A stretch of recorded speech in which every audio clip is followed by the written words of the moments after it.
I mean, if only I knew, and maybe I did kind of know at this competition, like where this would take me, where this would, the trajectory that this day set me on. I'm Bryce Krawczyk, and this is a breakdown of my powerlifting career. This is my first competition in 2012 in Moose Jaw, Saskatchewan. Pulling 237. I basically just charge out to the bar and maybe put my feet somewhere resembling where I want them and just bend forward and grab the bar and yank on it. I mean, if only I knew, and maybe I did kind of know at this competition, like where this would take me, where this would, the trajectory that this day set me on.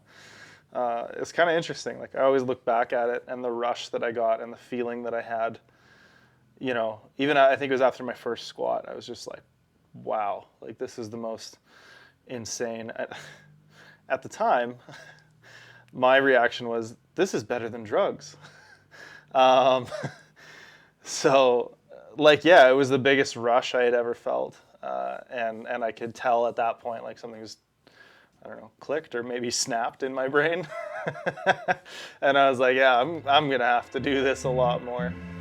This is my first nationals in St. Catharines, Ontario in 2013. This is the first time I squared off against Eric Willis. This might be my first 600-pound squat. Yeah, it is 272.5. But yeah, this squat, I remember leading into this competition, my best was like 585 in the gym. And I remember feeling that that was such a hard PR, the 585 in the gym. And then this 600 just, for whatever reason on this day, just flew. And I remember being like, oh, shoot, okay. Like it was very surprising how well it moved. Oof, those are some soft knees, bro. I used to lean back really far at the top of my pulls. And on this one, it's especially bad. I might not have white lighted myself for that. This is my first North American Championships in Moose Jaw, Saskatchewan as well, and this is in 2015.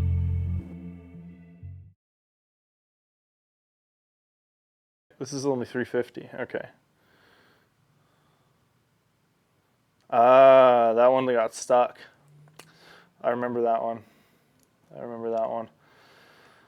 I just remember feeling like stoked that I could hold it, because leading up to this I had some grip issues, and I remember going to pull this and just being like, huh, well, I guess that's stuck, and then being like, oh, well, my grip didn't give out, so like that's good, that's a positive thing, and just looking at that as a net positive. That was my last heavy conventional pull right there, because it would have been right after this competition. I was getting ready for, I think it was this competition. I qualified for Worlds, and it was during the prep for Worlds where I switched over to sumo. So I think it was training for this competition. I remember doing some heavy conventional work, and my hip was bugging me that day, and I just decided, oh, I'm just going to try a set sumo. And it was already worked up. I think I was doing 320 or something for doubles, and just pulled one of my sets sumo, and it was like, well, that didn't hurt my hip at all, and it was probably a full RPE or more easier. Like it was a much easier way of moving my body. So I was like, oh, maybe there's something to this, and you know, sent Mike an email and asked if we could maybe try sumo after nationals. This is my first World Championships. This one was in Killeen, Texas in 2016. This was, and it is to this day my highest finish at a Worlds competition. Oh, yes, Wow. it is. Yes, it is. That's a great squat. This was like, it's one of my favorite competitions to look back on because of the flow state and the way that it was that day. I don't know that And I guess that's one of the things about flow states. It's probably pretty unique, right? Like I don't think you ever go back to the same flow state. It's always maybe a little bit different. So I was paying zero attention to anything other than my own performance, other than how the weights felt, other than how I was moving, other than my thing, and that was literally it. I think it's really easy a lot of times, especially when you're in a tight race, as I was this day, to try to, you know, place as high as you can to get wrapped up in other people's attempts and be really paying a lot of attention to other things that are going on. And I just remember every song that came on my playlist was amazing, and I just had my headphones in the whole time. And I basically told the coaches, like Brian Stin was coaching me and handling me that day, and I basically told him, like, just put whatever I need on the bar. Just do whatever. Like, I trust you implicitly, do it. And I had no idea what was going on with the standings, what was going on with the placements, what was going on with other people's made or missed lifts until my last deadlift. And I remember, you can see Avi and Ryan just charge out of the curtain behind me, because a few moments before this deadlift, they basically said to me, they're like, hey, if you pull this, you get a silver medal, and if you miss this, you get nothing. So it was not only like a great day in terms of getting into a really good flow state, but also, it was very high stakes, and I was successful in doing what I wanted to do. So, yeah, I gave Ryan a big hug and started crying on him a little bit there too. This is my first Equipped Nationals in 2017 in Saguenay, Quebec. This was my 2 meets in 48 hours year in 2017. This was my first sort of big equipped competition. I remember having trouble with depth on the day. Equipped depth is really hard to do well. Judging seems to be a little more of a blurred thing. It just seems like if you get good judges, it could be a pretty significant difference from getting really strict judges when it comes to equipped lifting depth. It took me a long time to learn how to use a bench shirt. I'm still not very good at it, but man, bench shirts and me just did not mix. And I can't remember if it was no, it wasn't my equipped day. I think my equipped day went pretty well. This is where I started having issues pulling 800 because I was mixed grip. Yeah, here it is. Yeah. So that was one of the number of times I attempted 800 before I switched to hook grip. And that was exactly illustrating me just opening my hand up on my quad as I finished the deadlift. And that took me a long time to kind of figure out and fix. But switching to hook was probably the biggest decision, or the biggest sort of factor in fixing that. So this was, maybe one of my first fully equipped, proper equipped meets. And I decided, well, what the hell, I should do a raw meet 24 hours later, or less than 24 hours later. So my first Equipped Worlds in Pilsen in the Czech Republic in 2019. My first Equipped Worlds came in 9th place in what I still think is one of the most competitive, one of the deepest equipped sort of battles at this weight class. There was a real sort of crossover of a number of generations or eras of a number of different countries. There were still a couple of really good Norwegians. There were the 2 or 3 really good Ukrainians. There was myself. There were a few other lifters that just really filled out an incredibly competitive top 10. So that was my goal this year, was just to crack the top 10, and I made it into 9th. And I opened raw. I missed my second on my bench, and missed my third. No, sorry, I got my third. But I needed to open raw because my plan was to pull a world record. So I did that, and I needed to, yep, there you go, just trying to toss the bar at my face real quick. But if I didn't get a bench in, then I get disqualified, right? So yeah, I remember squats going really well. Bench was an absolute train wreck leading into this competition. It was a mess. I think the first day of training, I had just the most amazing bench session. I benched 245. It was a massive PR. Everything felt so good, and I was like, well, shit. I think I got this figured out. It's going to be good.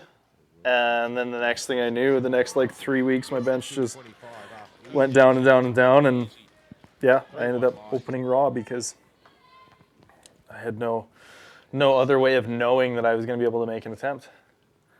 And then I pulled this world record, which I think still stands, actually, from 2017.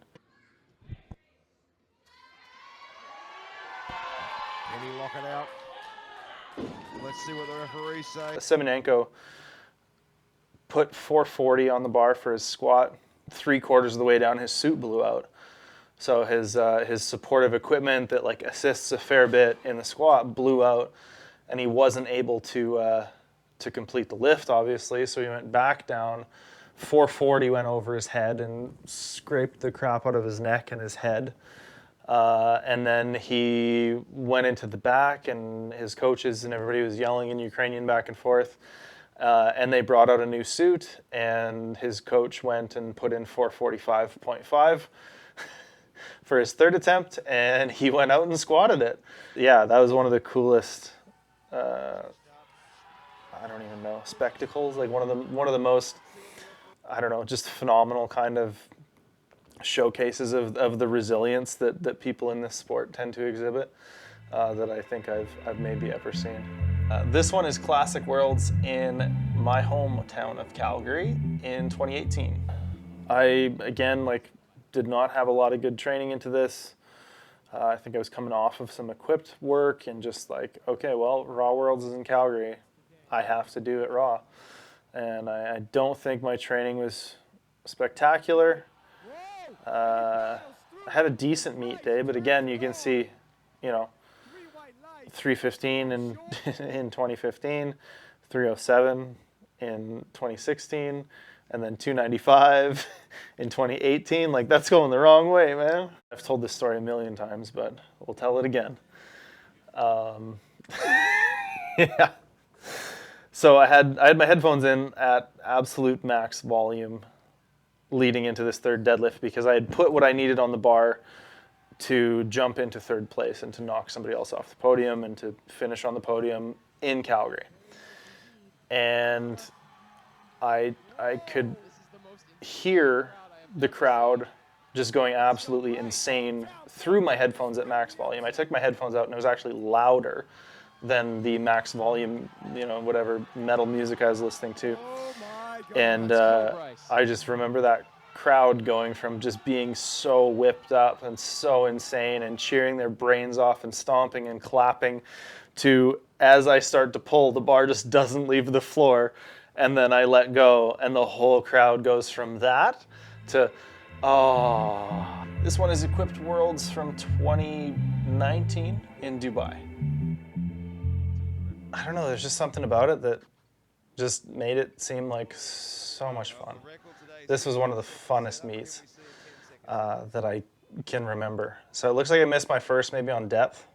I think in my head I was like, oh, I should open at 370s. 365 has been a little sketchy. And I opened at 365 and was like, shoot, well, needed a couple extra kilos to get down there, I guess. So what happened on this third attempt was the scoring table allowed a lifter to put in an attempt and then scratch it afterwards, which really matters when you're trying to time knee wraps. By the time I unracked the bar, I have 6 seconds left. And I remember being on my way up the ramp, not really knowing how much time I had left, but knowing that it was pretty close. And I was doing up these full meter-long wrist wraps. And hearing somebody I found out later was Joe Capolino in the audience screaming, "Ditch the fucking wraps." So I was halfway through wrapping one wrist and was like, he's right. So I just took them off, tossed them, and then went out to take my squat. And if I hadn't, I don't think I would have made it. I think my bench went pretty well this day. This is about where I started to kind of figure out the bench shirt, kind of figure out how to lift in it. This meet, for me, something clicked and I was like, I think maybe I lift better if I just have a good time. I think at this meet, there were pretty clear delineations on who was going to place where. And my goal was to crack the top 5 once the drug cheat got caught and removed from the competition. I was 5th, which was good. This one's 2020 Nationals Equipped meet in Winnipeg, Manitoba, here in Canada. This was the last meet before the world shut down, I crossed a couple of big things off of my equipped bucket list. Squatted 400 kilos and deadlifted 400 kilos. Again, the biggest total in Canadian history, but only for 10 or so minutes until two guys broke it on the platform opposite me. One of whom was Ryan Stinn. He's been coming up a lot today. Maybe you should get him in here. Had a really good bench, went 3 for 3. PR that to this day still stands. I guess this is my last equipped meet, so that makes sense. But the 400 kilo deadlift, yeah. So this was the next, 800. I like to bounce back and forth between the kilo and pound goals because it gives me closer, places to aim or whatever. But yeah, the 400 kilo deadlift, that was a big thing. And I think just before this, we had made that documentary, The Powerlifter, and in it I talked about how everybody has their own 400 kilos, their own big thing that they're chasing through the sport. So yeah, this was an absolutely massive day for me to be able to go out and just do the thing I set out to do, and it was cool. I kissed the weights, shouldn't have. COVID shut the world down 3 days later. Sketchy move, man. And this one is my most recent World Championships in 2021 in Halmstad, Sweden. Oh boy, all right. Halmstad, Sweden. Remember it well. Like it was last year, almost. So yeah, 2021 Raw or Classic Worlds. This was another really good day. I was pretty happy with this overall. I think I was pretty chapped about the last deadlift. But this squat here, this 315, with that I matched my best ever from 2015.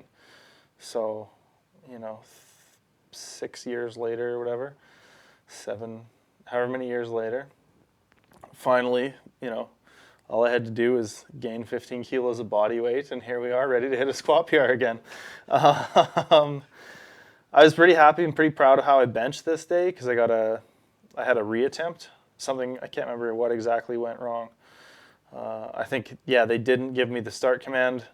Both side referees dropped their hand on my second bench, and the head ref didn't give me a start command. And what's supposed to happen is if the two side refs give the start command, the head ref has to give the start and then just red light me afterwards. But he didn't give the start command, so I got a reattempt.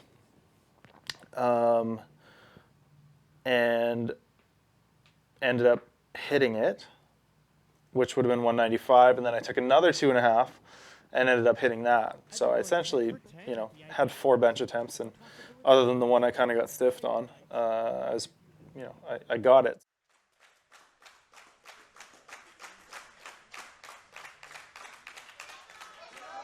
Oh, whoa! Easy. And he's got more in the tank. He really has. We loaded 390.5 for my third, but we had 408 or something in for a placeholder, which would have pushed me into second place. That was one of those, today's the day, this is going for sure, and it just didn't go. Or it was really close to going, and I think I felt like it was way further from lockout than it actually was. And I set it down and started shaking my head and was like, oh, shucks, not today. And then watching it back, I was like, oh, that was pretty much locked out. It didn't feel like it was locked out, but yeah, I don't know. I think that's one of those things where, I kind of told you how I felt about that 400 squat. I feel like if I had walked away with that and gotten that and gotten bumped up onto the podium for that, maybe it wouldn't have been as satisfying.